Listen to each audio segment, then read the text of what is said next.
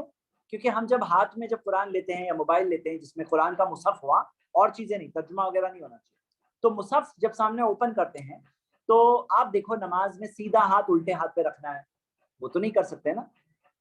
سجدے کی جگہ پہ دیکھنا ہے، آپ موبائل میں دیکھیں گے، قرآن میں دیکھیں گے کہ سجدے کی جگہ پہ دیکھیں گے؟ یعنی کچھ سنتیں واپس مائنس ہو رہی ہے نا، یعنی نماز کا کچھ تو ثواب اس سے مائنس ہو رہا ہے، تو کچھ تو پلس ہونا چاہیے، بڑا فائدہ ہونا چاہیے، اننیسیسری نہیں ہونا چاہیے. جیسے بعض لوگوں کو دکھایا رہا ہے امام کے پیچھے کھڑے ہیں، اننیسیسری قرآن ہاتھ میں لے کے کھڑے ہیں، تو وہ مس کر رہے ہیں سیدھا ہاتھ الٹے ہاتھ پہ رکھنے کا ثواب، سجدے کی جگہ پہ دیکھنے کا ثواب، قرآن اٹھانے رکھنے میں بہت سارے ایکسٹرا ایکشنز ہوتے ہیں، وہ سب ثواب مائنس ہوتا ہے. چلیے نیکسٹ، سورہ بقرہ کی کب تلاوت کرنی ہے؟ کسی بھی وقت کر سکتے ہیں، صبح یا شام، ایسے کوئی طے نہیں ہے، بلکہ جس گھر میں سورہ بقرہ پڑھی جائے وہ گھر میں سے شیطان بھاگتا ہے. اگر آپ چاہتے ہو کہ شیطان آپ کے گھر سے بھاگے تو سورہ بقرہ کی تلاوت آپ کے گھر میں ہونی چاہیے. ہاں تو ہونی چاہیے، یعنی ضروری نہیں کہ آپ 2.5 پارہ ایک ہی دن میں پڑھ لو. آپ اگر تھوڑا پڑھ پا رہے ہو، 1 پارہ پڑھ رہے ہو، اور ابھی بھی پڑھ رہے ہوں گے نا نماز کے ساتھ یا قرآن کی تلاوت میں، ان دنوں میں نیت کرو کہ میں ایک نیت میری یہ بھی ہے کہ شیطان میرے گھر سے بھاگ جائے. ہاں تو جس گھر میں سورہ بقرہ پڑھی جاتی ہے اس گھر میں سے شیطان بھاگتا ہے. اوکے چلیے وقت ہو گیا، اور امید کرتا ہوں کہ آپ سب یہ بات کو کے لیے کلاس قرآن سے ہم کنیکٹڈ ہوں، قرآن کو سمجھیں انشاءاللہ. چلیے اسی کے ساتھ ہم آج کی کلاس ختم کرتے ہیں، وقت زیادہ ہو گیا، کل سے میں شیڈیول کو برابر فالو کروں گا اللہ کی مدد سے انشاءاللہ. چلیے پھر ملیں گے کل کی کلاس میں، اور صبح میں خوبصورت رمضان کا کورس ہے انشاءاللہ، شکیل بہن اس کا لنک بھی ڈال دیا، جزاک اللہ خیر. اور انشاءاللہ ہم باقی کل ہم قرآن کا 1.5 پارہ 1.25 پارہ کرنے کی کوشش کریں گے کم سے کم انشاءاللہ. سبحانک اللہم و بحمدک واشہد ان لا الہ الا انت استغفرک واتوب الیک، وآخر دعوانا ان الحمد للہ رب العالمین، والسلام علیکم ورحمۃ اللہ.